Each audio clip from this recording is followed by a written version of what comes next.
students. Again I am here with one more poem which is composed by Robert Frost, but this time we are going to discuss about the poem which is in the syllabus of class 10. The title of the poem is Dust of Snow, which is composed by Robert Frost. As we know, Robert Frost is the great American poet who usually tried to comment on the realistic aspect of the society and the nature by his poem. Here, before going to discuss about the actual poem, I would like to tell you about the title of the poem. The title you can see is Dust of Snow. But here dust does not mean the particles of soil, but here dust means to drop or pour. Okay, this is the meaning of dust. Now what poet wants to comment here? See, in our society, we are having some kind of traditions, customs, methods and all, and we are following those all things. For example, we are having some kind of superstitions, some kind of prejudices also. What kind of superstitions? I would like to give you an example. This is the commonest example we have around us. That whenever there is a black cat crosses our road, we always have a particular thinking in our mind that, oh my God, this black cat has crossed my road. It means something bad is going to happen with me, and we are just going to change our road. So this is not the way. See, that cat is a natural creature. If that cat wants to cross by the same road, how it comes to know that we are also going to cross the same road? That is the thing here Frost is going to comment throughout the poem. Here Frost has used some natural images, that is crow and hemlock tree. But basically in the society, these two things are considered as ill omen. Okay, ill omen means bad, right? Means something bad is going to happen whenever we will be having a kind of experience, or we will be having a acquaintance with such kind of things of the nature. Poet wants to comment that yes, these are the ill omens, but what poet's experience, that poet expressed here throughout the poem. Right, now I am going to go through the poetic lines. Just listen it carefully. The way a crow shook down on me, the dust of snow from a hemlock tree. This is the first stanza. See, this is very short poem of 8 lines only. Each stanza contains 4 lines. This is only 2 stanzas poem composed by Frost. In the first stanza, what he is saying, the way a crow shook down on me, the dust of snow from a hemlock tree. In this stanza, both the images already occurred. He used both the images, that is crow and hemlock tree. It means something negativity is there, because we are considering these things as negative. See, what crow means? Crow is always a symbol of death. Right, means we are thinking that when a person dies, after his death he convert into crow, and whenever we want to give some kind of things, so in the form of crow those people are appearing. Right, this is the prejudice, this is the superstition we have in our society. Hemlock tree is also, see, so I would like to write here so that you will get idea. This is about death, and this is hemlock tree is a poisonous tree. That's why this is also ill omen. So these are the bad signs. Okay, these are the bad signs. That's why these are the ill omens. So what poet is saying, that in the first stanza he is expressing that what exactly happened with him. That when he stood at a particular place on a path, on a street, at that time the crow was there on hemlock tree. Now see, crows are sitting on the tree. So crow was sitting on the tree, but that tree was full of the snow, and suddenly we can guess that maybe that poet wants to move from a particular branch. At the same time, in that movement, that snow has been fallen on poet's shoulder. Right, so if we will consider this happening with the suppositions whatever we have, with that we can think that something bad is going to happen with the poet. So poet wants to comment on that on the same thing, that what happened, that is about ill omen. Okay, but was that happened really with the poet? That he continued in the next stanza. What now? See, in the first stanza we just discussed that what exactly happened with the poet.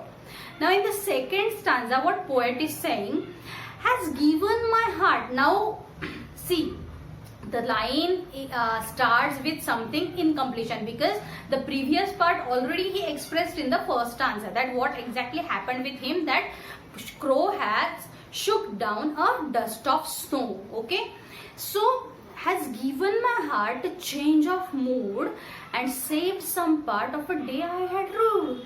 See what poet is saying, that the bad things did not happen after the happening by the crow, but before that the poet's mood was not good.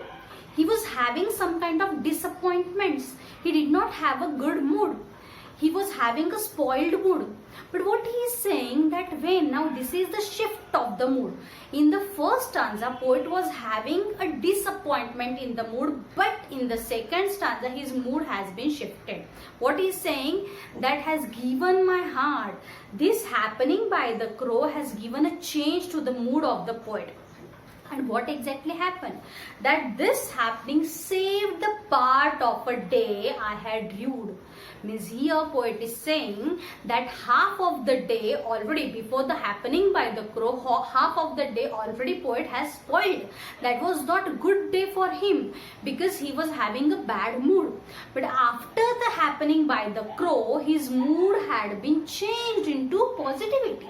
Previously it was negative, but after the happening by the ill omens, the mood has been changed into positivity. Means from negativity to positivity. Okay, from negativity to positivity. So his mood has been changed from first stanza to the second stanza. In the first stanza it was negative somewhere. In the second stanza it became positive just because of the happening by the crow. So what he is saying, that what regret, rued. This new word is there, rued. Rued means regret.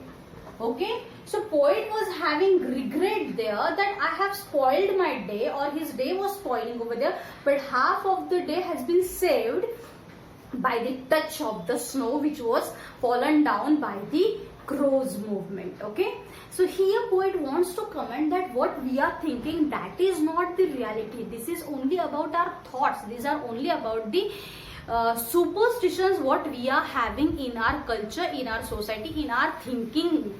But this is not the fact. These all are the natural factors.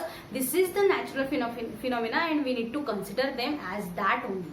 So this is about the thing what poet wants to comment in a short poem. There is a deep meaning he expressed here.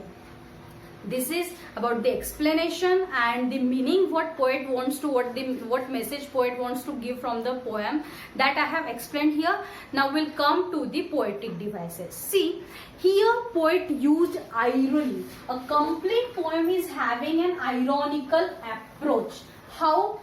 I'll tell you. See, irony means a thing when we want to comment on a specific thing with the example of something else, but the meaning of both the things are different. Means see, dust of snow and ill omens is in these all things are having a particular frame in the society, but poet wants to comment on the same thing with a different manner, in an ironical manner. Right? That's why the complete poem is having irony. This is the main poetic device poet has used in the poem. Next one is enjambment. See, enjambment means what? Again, this is the new poetic device here. Enjambment means, see, you can see in the first and second stanza, in the both stanzas, first line directly ends with the last line. Means there is no full stop after first line, after second line, after third line, after fourth line. So when line does not contain full stop means it does not complete. So where it completes in the second, third, fourth, wherever, it means that line continues to the second line or to the third line or to the fourth line. So that particular device is known as, that particular figure of speech is known as enjambment. Next one is alliteration. This is very familiar for you. You know it very well. What is alliteration? In the second stanza, first line, has given my heart. In this line, word has and heart starts with the sound H. So whenever two or more words starts with the same sound, that particular figure of speech is known as alliteration. One more is there, consonance. Consonance, you will automatically get a word in your mind after listening or listening this particular word, consonance, which is related to the consonant, right? So whenever in a particular poetic line the sound is repeated, we are getting a particular sound and that sound is of consonant, so that particular poetic device is known as consonance. For example, the last line of the poem, second stanza, last line, of a day I had rued. See, day, had and rued. In these three words in the line, we are getting the sound D repeated and it is identifying sound over there, and D is consonant, that's why this is consonance. Okay, this is consonance, which is about the consonants repetition in the same line. So these are the poetic devices used by Frost in the poem Dust of Snow. Now I'll come to the rhyme scheme. See, rhyme scheme, you know very well how we need to identify rhyme scheme. We have to think about the last word of the poetic line and we need to give the title to that particular line. Now I'm going to write down the lines here, the last words of the lines here. See, first stanza, first line last word is crow, second line last word is me, third line last word is snow, fourth line last word is tree. Now here crow is similar with snow, that's why this is A, okay, and me is similar with tree, that's why it is B. Second stanza, heart, mood, part and rude. Okay, now no similar pronunciation with these four, that's why here we will not repeat A or B, so we will start with C. Heart, C, but mood is not similar with heart, that's why it is D. Rather, part is similar with heart, that's why it is C again, and rude is D. C, D, C, D. So the rhyme scheme of the poem is A, B, C, D, C, D. Okay, this is the rhyme scheme. So these all are the things about the poem Dust of Snow, what we have discussed. Here the moral is the same what I have already conclude, that what suppositions, what superstitions we are having, that is nothing but only about the thinking of the mind and the way which we have in the culture, so that we should not follow, but we need to consider these things as a natural things only. One more thing, with the word natural I remember and I would like to share this thing. See, the images of crow, crow, hemlock tree and snow. These are the nature images used by poet. These are the nature images. So this is again one of the poetic device, means these are the this is about the imagery and these are the nature images used by the poet. So this is about the poem what we have discussed. So moral of the poem is superstition should not be there. We need to consider these all things as a natural phenomena only, and in the short poem, poet has given the depth of the meaning. This much is there. Next time we will be having a very nice discussion with some other poem. Till that time, stay home, stay safe, have a good day and do studies. Thank you.